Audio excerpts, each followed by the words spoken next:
Good afternoon, everyone. Want to thank you for watching the Barre Beat podcast live from 802 Scoop. In studio with us right now is Gina Galfetti and Topper McFaun. Good afternoon. Good afternoon, Mike. How's it going, Mike? Oh, it's going well. And yourselves? Good. You excited about the season? Yeah, I don't know if I'm excited about the seasons changing, but hopefully we'll get some decent weather on the day of the polls, and that would be nice. Turn out and get a big voter turnout and get back in that building. We'll see. I'm very excited, Mike, about the season. I love the fall. Better than any other season. I think we're getting a stick season, though. Yeah, it's a stick season. Yeah, after all the leaves fall off the trees, but before it snows. Oh yeah. Oh yeah. Yeah. I don't think I've ever called it that. So now I feel it's a part of the vernacular, Mike. You should be up to speed. I'll have to add that to my repertoire. Stick season. Yeah, that's a good one. Never heard that one before.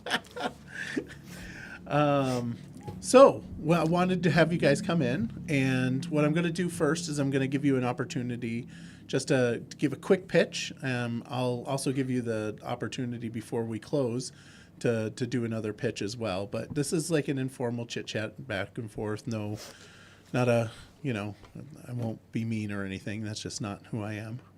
Or at least I try not to be. Sometimes I am. But why don't you tell me why you're running? Oh, I like how you give me the nod there, Well, ladies before gentlemen. All right. So I'm back running for re-election this time because I really feel like I made some good progress in the State House to make my constituents' voices heard. I fought hard against things like the Unaffordable Heat Act, which appears to be exploding on the launch pad right now, and other affordability issues and workforce development issues. We had some losses, but there were some gains made. And right now, we really need to address education funding and get our property tax rate stabilized. We need to make sure that the Unaffordable Heat Act doesn't come to pass. And I'm just excited to get back out there on the campaign trail and meet folks and find out what their needs are and make their voice heard in Montpelier. Okay. As everybody knows, I've been there for a while. There are a lot of loose ends that need to be tied up. Gina mentioned some of them. The education piece and the cost of healthcare piece is huge. We've got to figure out an equitable way to deal with that.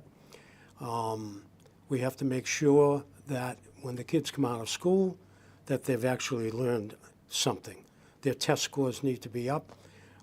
We need to figure out ways. We need to have a path forward. I personally think that the education system needs a whole structural change, and I'm looking forward to the studies that are going to come out that we'll get in January that talk about the cost of healthcare and how we're going to pay for education and what we're going to teach in the schools. So there's a lot of loose ends that are there. And we need to take care of them. And I know what didn't work, and I'm looking forward to figuring out things that will work. All right. So, we were talking about education, so might as well just jump right in on that. What are your thoughts on the education system and how we can deal with the fact that, statewide average, it's 14% increase, and I think Phil Scott said it was going to be a minimum of 7% increase in property tax. What are your thoughts on how to deal with that in this next session? Right now the school funding system needs a complete overhaul. We're drawing from different pots of money every year that it all basically falls down to the homestead tax rate at the end of the day to make up the difference. And I think there's other ways that we can approach that. I don't think there's any easy answers. They've commissioned a study to look at different structural changes for school funding, but what needs to happen is when we get that study in January, we have to take action quickly, right? Because last session, there really were no structural changes made. So we're looking at another significant tax increase this year, which is disturbing and is going to have a lot of people upset. So the legislature needs to stop doing studies and start making changes. I think one of the things that needs to happen after consolidating all the school districts is we've consolidated the districts, be that good or bad, but it doesn't seem like we've really consolidated the administration. And the administration, both salaries and the amount of folks that we have is bloated. And that's really driving up the cost of education. And unfortunately, teachers' salaries and school books and infrastructure are getting passed over as we continue to feed that bloated administration. So those issues have to get addressed. And here's the way I look at it. If I had all the answers to the problems that we have in our education system right now, I'd be a genius.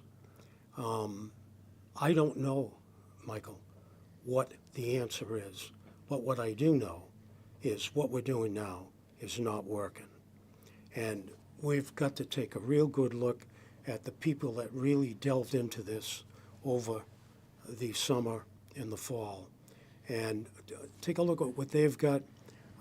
We need to talk to people who are impacted by what's going on in the school systems, and we have to make sure that people understand that the legislature, all they do is kind of rubber stamp what comes into us.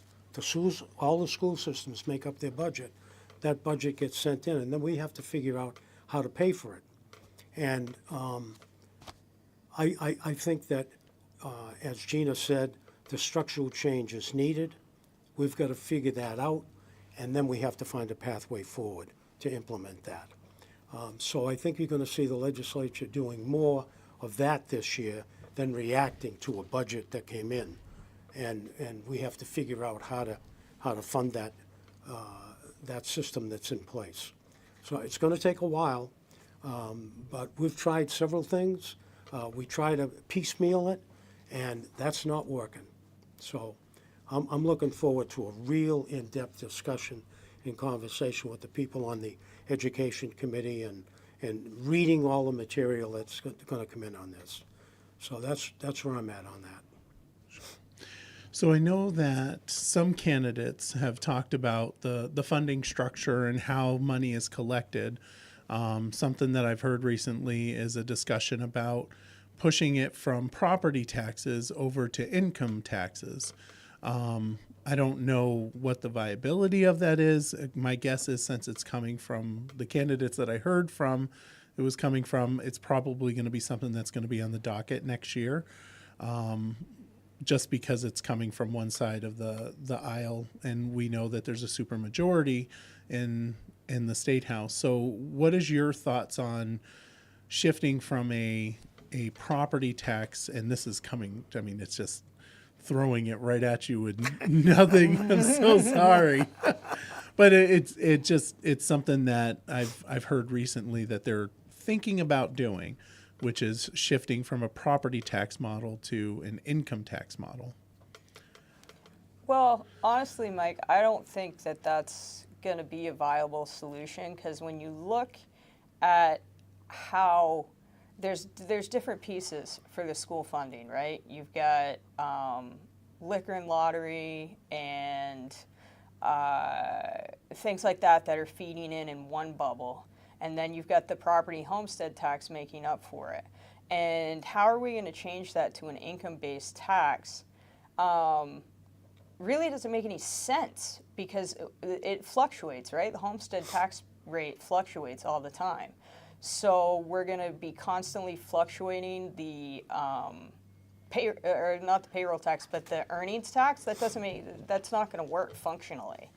And the other problem with it is it's going to put a lot of stress and strain, even if it's a weighted system, on seniors and retirees who we've already made so many increases in property taxes, licensing and fees and things like that, that we can't afford to unduly burden our seniors. And likewise, you know, we've got a lot of high earners out there that shouldn't be disproportionately affected by what the education fund is. But like I said, the biggest issue with that is structurally, how do you calculate an income-based tax for schools? You know, there's no answer there. And, you know, why it sounds good on paper, I don't think it's going to deliver the funding that the schools need. Okay, my feeling is this, Mike. If the makeup of the legislature doesn't change dramatically this time around, you will see that income tax solution to the funding. That's what's being pushed. Supermajority controls everything that goes on in that state house. And if we don't get enough people in there with common sense, you're going to see that kind of funding being pushed. I don't agree with it. And I'll tell you why, a couple of reasons why. If people that are living on Social Security, which is already being taxed, and I've been trying to get that to be not taxed in the state, people on Social Security are going to get hurt. They're going to get hurt bad. Low-income people, middle-income people will get hurt with that kind of a system of funding. We have gone through several different ways to fund education in the state of Vermont.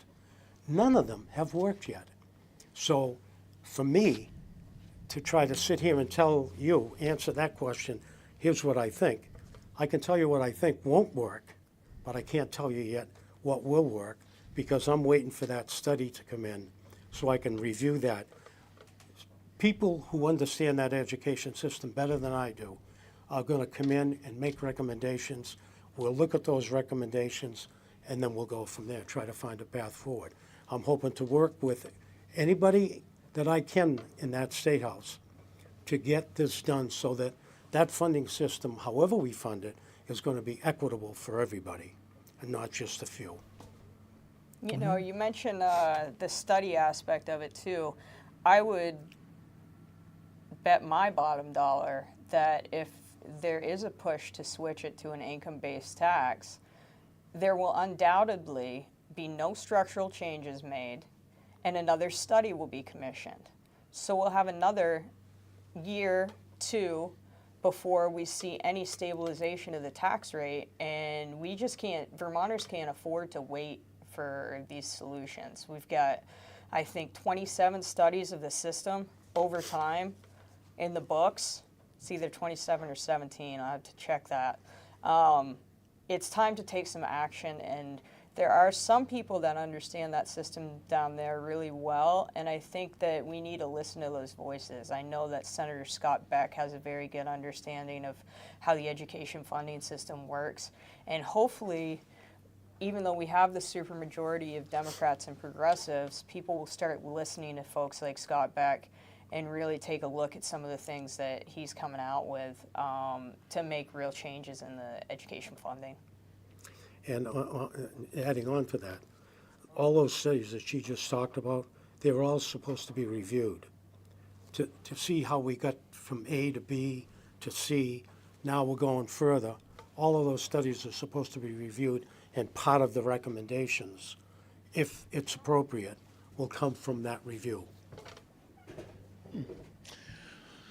Well, I know me personally, I hate studies. Just something that I hate, especially when we start talking about the clean heat standard study.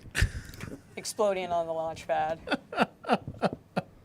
I love that study because it finally showcases all the problems with the clean heat standard that were brought to the committees during the session. And, you know, Myers Mermel from the Ethan Allen Institute predicted the $4 per gallon increase and brought that to the study, and it fell on deaf ears, and they pushed it through anyway. And now we've spent all this money and resources on doing a study that the Public Utilities Commission has just come back and verified that information. So it's just another great example of folks not listening to the counterpoints when you have a supermajority. Be it one way or the other. I'm not in favor of a supermajority either way. It makes for bad lawmaking. When you're not considering the counterpoints and other opinions and ideas in committee when these bills are being drafted, and not listening to folks with opposing views and considering their viewpoint, then we're just not executing the lawmaking practice in an efficient manner. And one thing I'll add to that is, while that bill was being debated in the committees, people who are actually impacted, small oil companies, etc., came into that State House and talked about why it wouldn't work. They didn't listen to them. And if you're going to solve a problem, you need to deal with the people that are going to be impacted. That's how you solve the problem. And when that happens, we'll get good legislation. Well, and to build on that, the vast majority of reps down there didn't listen to their constituents. And in fact, there's a gal that was quoted on the State House floor that said her constituents didn't know what was best for them because they'd been influenced by dark money, and we need to make decisions that are best for them. Rather than listening to the constituents, that State House was flooded with messages, phone calls, emails from constituents to not support the clean heat standard, and they blazed through with it anyway, under the guise of knowing what's best for their constituents, which is completely counter to what your job is in that building. Your job is in that building is to listen to what your constituents are reaching out to you with, and that's just that's unacceptable. Let me give you an example of what she's talking about. Yesterday, Gina and I were out knocking on doors and talking to people. And I talked to a gentleman out in the backyard. And unbeknownst to me, his wife wanted to talk to me about specific things. So I didn't know that. So I put up a Facebook post and about the good time we had talking with neighbors about and friends about issues and so on. Well, I told this woman, I said, look, I would like to continue this conversation. She wrote me a comment, and it was well taken. And I said, I'd like to talk to you about that issue more, and told her to call me anytime. Now, I expect she'll call me, and my job is to listen to what she's got to say as we go forward. If I get reelected, I have to remember what that person said about a particular issue so that I take that into consideration when we're making decisions, either in the committee or on the floor about particular legislation. Yeah, that's a good point, Top. And I mean, I think the important thing to recognize too with the clean heat standard was it had bipartisan constituent support. Folks from both sides of my constituency, whether they be Democrat, Independent, Republican, were all very much against the clean heat standard. Yeah. So clearly, the supermajority is not representing the people that they've been sent there to that they've elected to be their voice. It's I think it's a style of representation. I've heard it said by candidates before that they are elected to enact their vision. And that was specifically told to me by one person, and I was like, eh. So you definitely don't take that tact. You are, it's more of you are bringing the desires of your community to the State House versus enacting your will upon people. Yeah, you can't do that job with one mind. You have to listen to the people that sent you there. You have to think of how it impacts people in the whole state as well. But the most important thing is when your people talk to you, you have to make sure that their voice is heard in that hall. And if you don't do that, you're going to be in trouble. Now, let me say that there are some times when you have to explain to somebody that this is what's happening. This is why I'm voting this way. And it may not be exactly the way they wanted you to vote before they started talking to you. After you explain it, they'll say, you know, you're right, Tom. Once you put everything into context, all the research that you've done about the bill and everything that you've heard from the people in the community, you put that all together and then you make your decision. Yeah. I can tell you the person that I was talking to was not taking that tact. Well, I can tell you that we do. Exactly. Well, that's what I was trying to say is that that's a good mark of a good representative, of somebody that's willing to not go in with an agenda. I mean, it's the very definition of representative. You're Right. representing somebody else, not your own interests. Yep. Very good. Very good. So, the safe to say that both of you are no on the clean heat standard? Absolutely. That's the way we voted. That's the way we voted. If That's it what I doesn't wrote change, about then- extensively. Yeah. What do you see as the biggest hurdle in that state house? Well, the supermajority. The Mike. supermajority? You know, I think that the folks that control that state house it's a very limited few.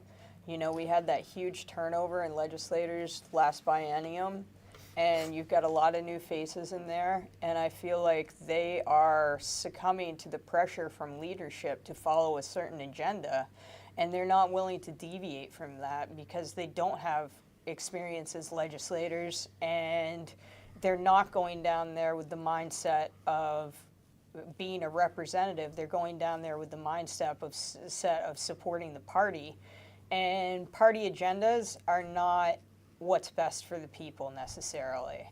And when you've got the supermajority, you just have a lack of understanding and discourse between the two sides, and it's a dangerous thing. And if anybody has a mandate, it's the governor. And, you know, I want to get down there, and I know Topper wants to get down there so that we can support him in getting a veto that he can sustain, because of all the people, representatives and elected officials in the state, Phil Scott has the mandate. And what I'd like to see, what you asked, the question was, what is the biggest obstacle? I think that the supermajority is a major problem. As Gina had said earlier, supermajority on either side does not result in good legislation as far as I'm concerned, because one side really doesn't listen completely to the other. I also want to make sure that Governor Scott has a bench so that if he does veto a bill, then he's got somebody, enough people in there to uphold that veto so that discussion can be taken over and go into more depth about that particular subject and maybe make a different decision. It's so important to be able to sit down and especially in a committee setting and be able to talk to the people in that committee and people listen to you. You know, you're talking with them, you're having a conversation with them about it. You know, people aren't just talking at you and telling you how it's going to be. You need to have the kind of conversation where there's an exchange of ideas between everybody and there is compromise on either side. And you come out with something, it may not be exactly the way either side wanted it in the beginning, but it's something that will help our constituents in the area that we represent and people in the state. The clean heat standard does not do that. That's a perfect example of not listening. Glenn Brummert says, my neighbor is one of those new legislators,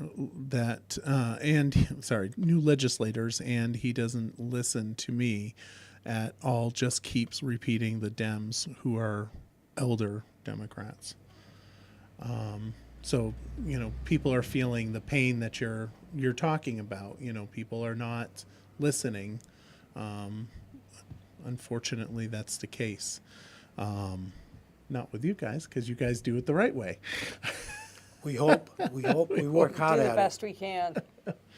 So with that supermajority, and Topper and Gina, you'll have to excuse my ignorance on this.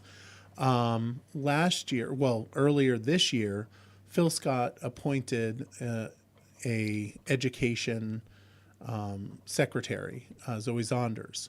Now, was that just the Senate that dealt with that, or was that?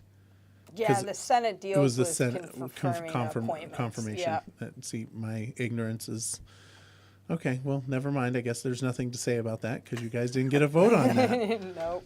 Want to make a comment about Zoe Zonders? No, it's the governor's choice to do something. It's on an interim basis, and that's his prerogative. All right. Yeah, I support her and her efforts to make consolidation work. I think that she's a sharp lady and has a lot to bring to the table. And a big part of the reason that she wasn't confirmed was, again, partisan politics. Yeah. And that's what I was trying to get at was it is partisan politics. It's very unfortunate we had that go down. I was very disappointed to see the lack of support for her. Give her an opportunity. She just came here. Just give her a chance. It's obviously the system's not working. Maybe she can fix it. But that being said, hopefully she'll have another couple of years. One of the clean heat standard crazy, affordable heating.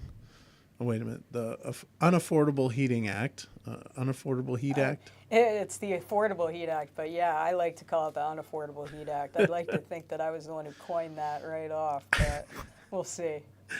So one of the things that it does, if I'm recalling correctly, is it allows people to sue the state of Vermont, basically getting rid of our sovereign immunity that we as a state would have. Is that correct? I think that you're thinking Or is more that of the Global Warming Solutions Act. Yeah, So, that's going okay, to so allow I'll- private citizens to bring suit against the state of Vermont if we don't reach all of our carbon benchmarks as the years go by. And I know that we have some of those benchmarks coming up in 2030 and other things that that need to happen. So it's going to flood the Vermont legal system with litigation, and it's another should be exploding on the launch pad type of thing, but it's been pushed. Yeah, and that was voted before you. Yeah, correct? before I was in, Topper would have been there for No. Global Warming Solutions. I didn't vote for it. Well, I'm glad you answered it, but I knew the answer, but we definitely want people to know that. So you don't support legislation that allows people to sue ruin the well, let me rephrase that. Yeah, okay. There's times where you can sue, but that's to sue, get To rid of open our... up that kind of spectrum of lawsuits is just, it's ridiculous. There's going to be a ton of frivolous lawsuits that the state of Vermont's going to have to pay to litigate, and win, lose, or draw, that's going to be a huge expense and burden on You take that money Vermonters. and put it towards education. It's like the renewable energy standard, not the renewable energy standard, but the climate superfund bill, where we're planning to sue big oil for carbon emissions in the past. It's retroactive legislation. My feeling is that it'll probably be shot down on a constitutional basis. And what people don't understand, a question I asked on the House floor, is if we fail with that legislation, the big oil companies that we've gone up against will have the opportunity to countersue us for legal fees. And when that happens, we basically paid to litigate it twice. We paid to go after big oil, and then when we lose, big oil will come for us. And you can guarantee that they're going to have a deep, deep bench of attorneys that is going to cost a fortune, and then the burden of paying that litigation money is going to fall back on the Vermont taxpayer. And it'll take forever to get through the courts because the courts are so backed up now, it isn't even funny. That bill was not ready for prime time, there's no question in my mind. But it was pushed through by the supermajority. Yep. That's what I think Gina and I are saying. When you have a supermajority on either side, that's when the partisan stuff comes in, and it's not good for legislation that has to help all of the people that are affected by it. Yeah. So, Topper, you've been doing this for what, 10 years, 15? How long has it been? It's 20 years. 20 years. Oh, man. I Before feel old. before that, it was the select board for 10 or so, the school board, the planning commission, did a lot of stuff in town, representing the people of Barrytown. Now we've added a piece of Williamstown to it as well. I can't believe it's been 20 years. Yeah.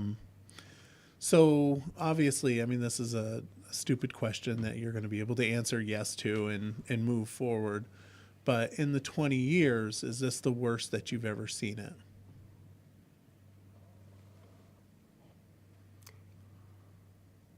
This last session was pretty bad. I would say the last two have been difficult. Have been difficult. It's been difficult to work across the aisle in a lot of cases. But on the contrary, it's been not so difficult on some not so hot button items. I've been able to get some things done in committee and on the floor. So I would say that in terms of the big ticket items, it's been tough. On the medium ticket items, we've been able to have some good legislation. And with the supermajority, one of the things that gets delegated is committee memberships, right? And may I ask if you could just tell our viewers what committees you are on currently? Okay. I'm on the healthcare committee. Right. And I'm on institutions and corrections, and it's a money committee, so I'm fortunate enough that I have 3 other Republicans on that committee. Some of the committees only have a couple of Republicans because the numbers are as they are with the supermajority. So I think that adds to a lot of the problems we have making our voice heard, because when we're in committee as well as on the floor, we're outnumbered, and it's very easy to glance over 2 people when you've got another 7 in the room or 9 in the room, and they don't have to listen. Yeah. Now, in my case, it's a little bit different. I'm the vice chair of the healthcare committee. I have a very good relationship with the chair and the ranking member, and with the other members of the committee. There are 3 Republicans on the committee, and I have to say, with all honesty, that in that committee, we are listened to. That's what I meant about Okay. being able to work across the aisle in the committee. Right. We Yeah, and it we really have that varies from committee opportunity. to committee. Yeah. Environment and energy, which is where a lot of those, energy bills obviously came out of.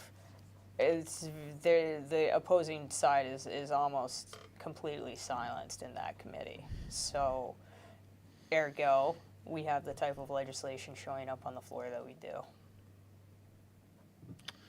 It's too And bad. that relationship that I had within the committee also went back to the committee that I came from, that I was on for, 6 years or so, 8 years maybe. I got along, I was the ranking member there, and I got along within the committee, and I got some things done that my constituents wanted. So I'd like to be able to get some of those big item tickets that really have an impact on people. That's what I'm hoping changes this time. I hope we get some people in there with some common sense, so that people like Gina and I can work with them to get things done that will help people that are impacted. You know, like the flood that we had here. Yeah. I mean, that's a constituent thing that you really got to work hard to do something about. Barrytown get hit hard. Barre City get hit hard. We worked with the people, you know, the representatives here, and we did everything we could to get money to help this place. Yeah. So, and that's the other thing you got to do is you got to work together as much as you can, especially when you're next door to each other. Yeah. True. Probably be easier to work with you, Mike. I don't know. There's some question on that. So question for you regarding, you know, since you brought up the flood issues and, you know, what do you see your impact for the state? I mean, obviously you work to get funds and I know that Gina has told me she helped with that. You know, helping out Barre City and Barrytown, because I think Barrytown got some funds too, correct? Yeah. Oh, yeah. Yeah. So what do you see your role in the future of flood mitigation and, you know, planning for the next time? Because, I mean, unless we dredge our rivers, which is what we should do. Desedimentation is the term now. Oh, is it desedimentation? I've Yes. been using river sedimentation maintenance. Yes, you know, I put in a bill for riverbed maintenance that was never taken off the wall, unfortunately. That would have had a big impact on how we maintain the Stevens Branch Canal, as I like to call it, because it's really not a natural river corridor. But I think, you know, I'm on the flood caucus that was recently developed by the rep here in town, Jonathan Williams, and I see my role in that caucus, which caucuses play an important role and have an impact on how legislation moves forward, to make sure that I'm the voice of reason. I think we've done a lot of A to B connections with carbon reduction and climate change. And the reality is, no matter how much carbon Vermont reduces, it's not going to have an impact on climate change, unfortunately. So to put the burden of all of these carbon reduction strategies in the form of taxes and fees and increases on Vermonters doesn't make any sense.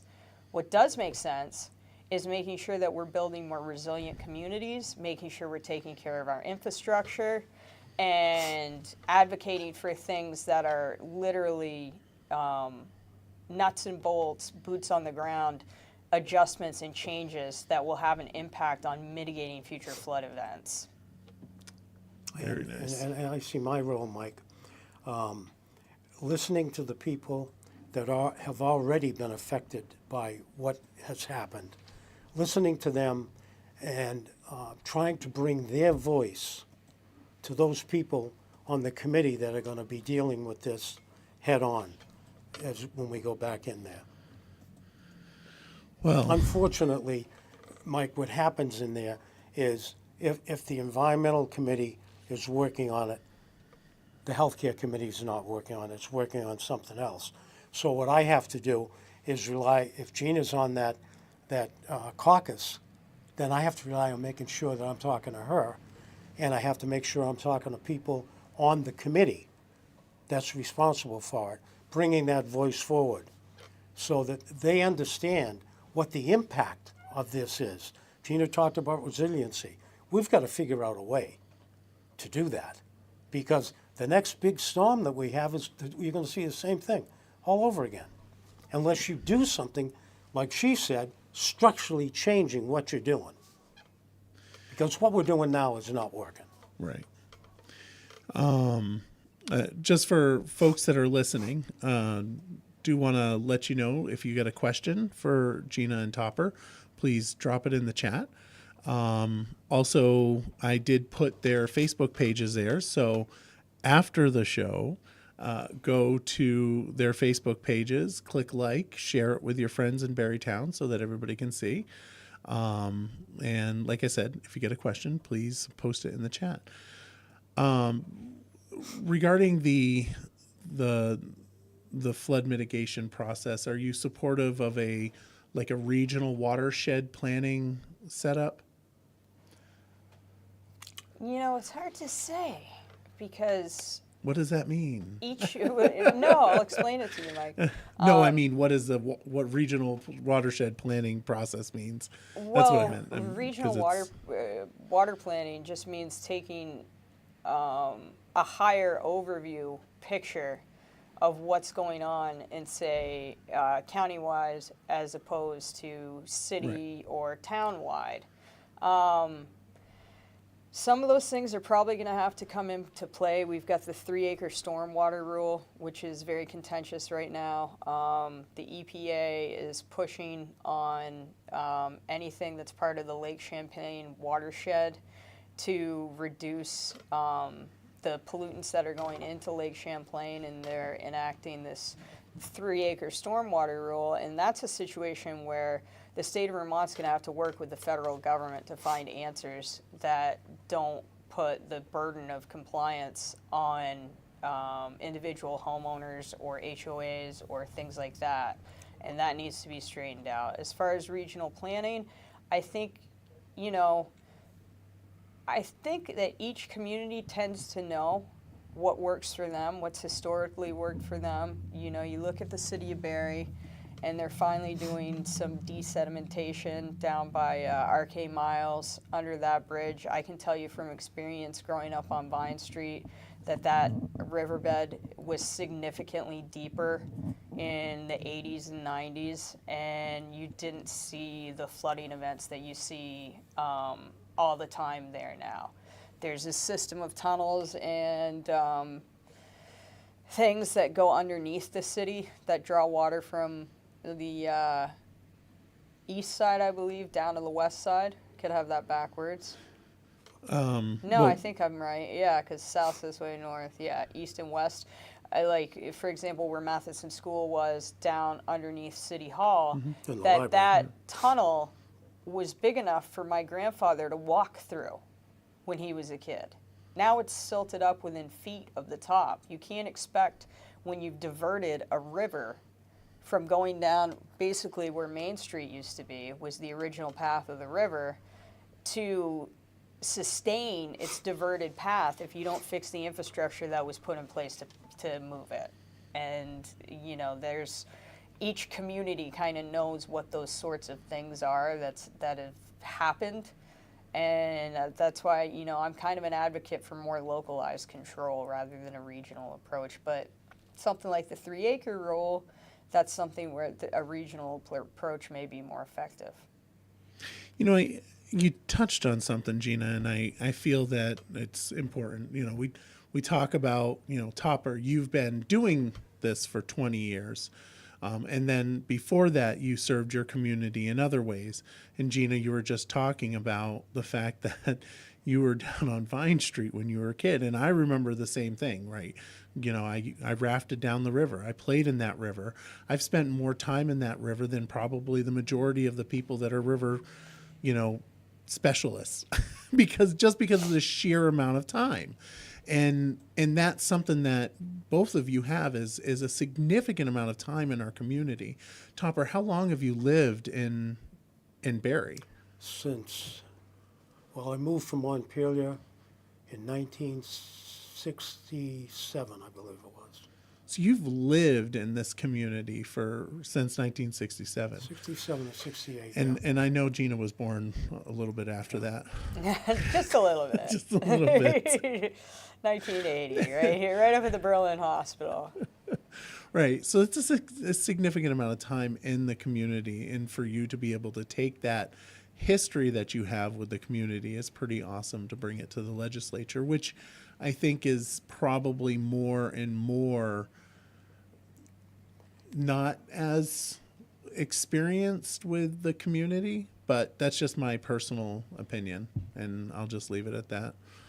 Oh, sorry. Well, having that long memory. Sorry. Having that long memory in an area is very important. Yeah. I think newcomers have a ton to bring and offer to the state, but there's certain aspects like the flood thing that, I've done my research, and certainly anybody that moved here could have done their research as well and just as effectively, but they didn't necessarily have a grandfather that walked through the tunnel to bring Right. that information forward. And that helps you to do that policy on those kind of things. Granted, there's there's And there's obviously plenty of stuff I don't know about the Right. folks that are coming in that have much bigger brains than I do. Well, can yeah, speak to. I can remember going fishing in the river. Frankly, right now, I wouldn't go fishing in the river and eat the fish. I mean, I'm sorry to say that, but when I saw what was going down the river, and all of that is now sediment, I mean, I don't know whether that's supposed to save the fish or kill them. I don't know which, but it's not good as far as I'm concerned. But in terms of experience, because you brought that up, I understand how a town works. I understand how a school works, because I've been on both of those, the school board and the select board. And I can bring something to that conversation locally, but in terms of trying to affect things in the state, and in that role as a representative, the only thing that we don't do that much in terms of actual work on affecting what happens locally. The local people are the ones that vote on those budgets. The local people are the ones that decide on what curriculum they're going to have. Yes, there are state standards, but it's very difficult to reach down and make major decisions for a school board. I'm going to give you an example. When the merger was being talked about, I went to the school board meeting and I asked to speak. And I wanted to speak to the people in Barre Town because I knew that Barre City and Barre Town were going to be forced to come together. I absolutely knew that. Yep. I went to that school board meeting. I spoke on the television, over the airwaves, and said to the people of the town, you are going to be forced to join. You're going to be forced to consolidate. There's about $5 million that comes with that. Don't lose it. So, that was a point where I was kind of at odds with the school board, but I felt it was important for the people in the town to understand they were going to lose that amount of money because that came with the merger, to help you merge. So we didn't do it, and we lost the money. Yeah. But, I had the experience. It didn't work in that instance. But I can tell you there's a lot of other times where I've used the experience that I've had in the town, on the school board, in that legislature to get things done. There are 3 housing projects that are being worked on right now for people who have autism, developmental disabilities. I'm going to go visit one. I think it's next week. That was a bill that I submitted because a constituent of mine asked me to do that. Now it's there. The money is there. I work like a son of a gun to get the money for that, for those projects. Hopefully, those projects are going to show us what's the best way to move forward to help those people between the ages of 20 and 65, when there's not very many services for them, especially housing. Yeah. And people are aging out. Can't take care of the kids the way they used to. The kids with intellectual disabilities, as an example. So that experience really helps. Yeah. And knowing some of the people in that building makes a big difference. And both of you have that experience Yes, of knowing those people in the building. I might add that for a freshman legislator, I'm going to say that Gina, who sits right next to me in that building on the floor, did a wonderful job last year. Quick learner, got to know people, got to know how to compromise quickly, and was effective, very effective in the legislature last year. Was doing things that a freshman legislator would never do, working with the hierarchy in the Republican caucus, things like that. She made a name for herself. People respect her. So that's what you're looking at when you're looking at Gina too. She's got that experience. Nice. Thanks, Top. You're welcome. That's great. One of the things that I know that we've talked about on separate shows is the vaping bills, and how you I know you fought for that, or not fought for the bill, but not fighting against it. Sorry, and your work on that, because Yeah, I mean, my main concern with that bill was that we were going to penalize adults and rob people of color of their free choice to decide what was right for them in the interest of promoting an agenda that wasn't going to work. And let's break that down. The proclivity of vapes on the internet and the ease with which they are procured is undoubtable. Yeah. You can get these delivered to your door, tax-free, with no age verification. So what was the purpose of keeping them out of the hands of adults under the guise of having an effect on kids? The other part of that was a lot of these devices are staples of mom and pop stores that are along the New Hampshire border, and it would have sent a lot more business to New Hampshire, where they're tax-free. In the state of Vermont, they're taxed at almost 100%, and that would have had a detrimental impact to a lot of these border communities, which was the way I was able to create bipartisan support, was to reach out to reps that were from these communities who had gotten pressure from their local businesses and said, hey, let's look at this. Is it going to achieve what it wants, what the purpose and intent of the legislation is? Do we all want to keep vapes out of the hands of kids? Absolutely. Are kids getting them because they're able to buy them underage in the state of Vermont? Absolutely not. They're getting them from older friends, and they're getting them from the internet, and they're getting them from their parents as well. So it wasn't going to have the impact that the name of the bill laid out. And the other problem with it is that, the sale of flavored tobacco and flavored vapes all goes into the education fund to the tune of about $80 million. So in a year where we were facing record high property tax increases, it just doesn't make sense to eliminate that revenue to accomplish a goal that could not be accomplished through this bill. And I will just add to that Gina and I went to a private meeting in a store owner's house, and we listened to what store owners said about it, about how people underage don't get it in their store.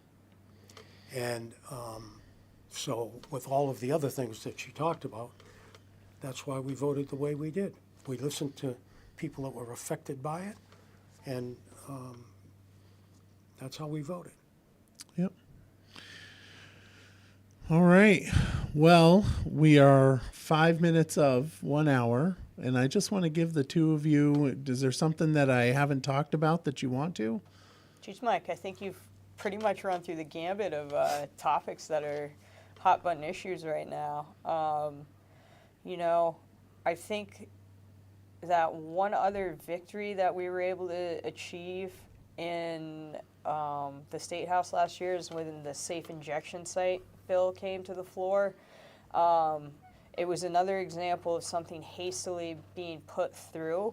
However, there were a number of amendments that were put onto that bill that were proposed by Republican legislators, and a couple of them did fly.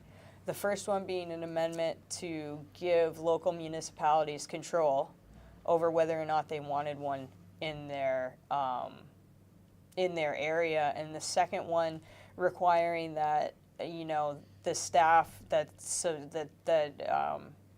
staffs these places be licensed.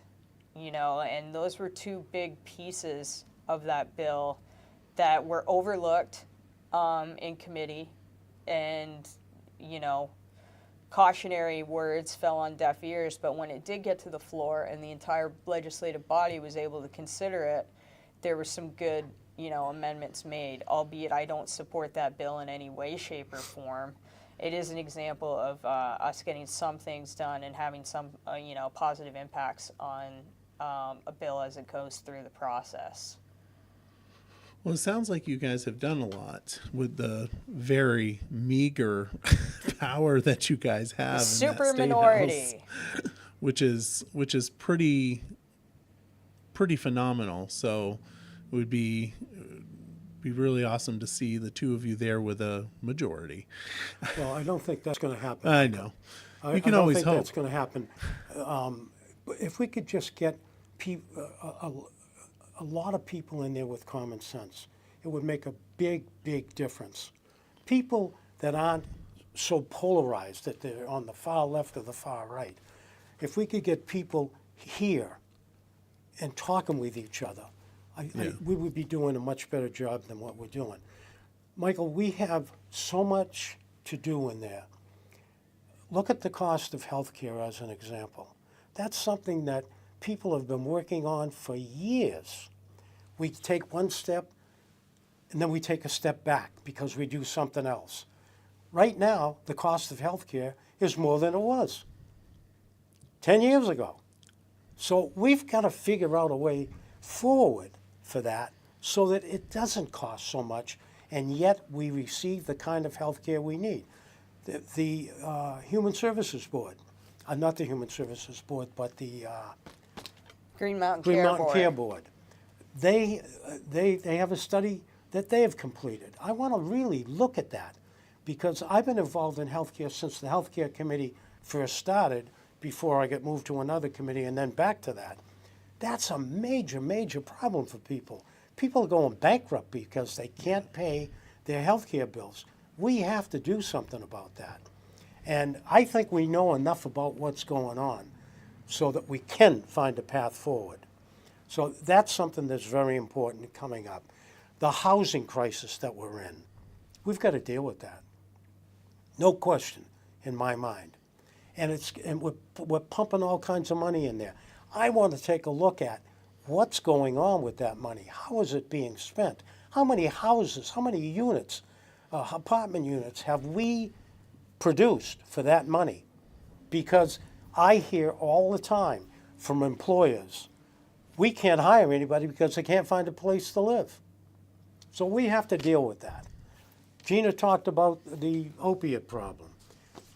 That's a huge problem because we're losing our workforce to a lot of that. We've got to figure out a way to get out the other end of that, whether it's more treatment programs, a different kind of treatment programs, but we have to understand that people are trying, a lot of people are trying to clean themselves up so that they can work and be productive citizens. There are some we're going to lose. We have to understand that. If you talk to a doctor, which I have, I've talked to plenty of them, you talk to people that work in the hospital system, you'll see how they're impacted because of that. We have to do something about that.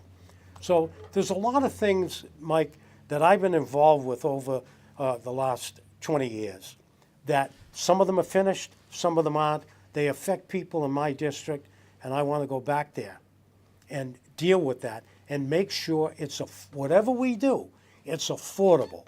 That's the key thing. You can't just keep taxing people. We've got to figure out a way, a path forward that is reasonable and that's equitable. And that's why I want to go back there. All right. Final comments? That's mine. I'm ready to go back there and fight for sensible policy. Just like Topper said, we gotta, we gotta put the brakes on. We got a lot of federal money after COVID, and we can't keep spending with that kind of mentality. And it sure looks like that's exactly what we did for the last 2 years, and it has to stop. So a comment was made on Facebook, and it was by Linda Kuchar, and she made this comment, and it says, "And now we're going to hand out free cell phones to people who OD to call for help." Are you familiar with anything regarding that? Geez, I They hadn't heard a lot about it, other than I know that people with low income are getting yeah. cell phones, but I don't know specifically how it's connected to folks that have overdosed. Okay. Linda, we'll have to, well, if you don't mind, Linda, send me a message because I would like to know more about that. Well, it's a way to communicate. They're trying to figure out a way to communicate if they're in a situation like that. Narcon is handed out as well. Is that And the purpose of it is to save somebody's life. okay. We'll have It's to. my understanding. We'll have to get more information on that one. But anyway, I want to say thank you to the two of you for coming in. Truly appreciate it. And yeah, Thank you, Mike. It's really Great to Thanks awesome. for having See us, you. Mike. Anytime. You guys can come down anytime. You should know that. Yeah. I've told you that every single time. Now that the summer painting season's finally starting to wrap up for me a little bit, and I don't have to scramble to make enough money so I can afford to continue to be a rep, you might Campaign see is my over. face a little bit more, especially as the campaign draws to an end. Good. I'm glad. And the same thing with you, Topper. Yeah, Hope yeah, to see you yeah. as well. But We can figure that out. awesome. I'd appreciate that. Might be a good way to be in contact with some of our constituents as well. Yes, it would. And believe me, Big issue comes up, we come in here and we talk about it. we would love to have you come in and talk about anything you want to talk about. You're always more than welcome. Gina knows that, and you are absolutely always welcome. Good. All right. Well, once again, thank you for joining us. I want to say thank you to everybody for watching the Barre Beat podcast live right here in 802 Scoop, and we will see you next week.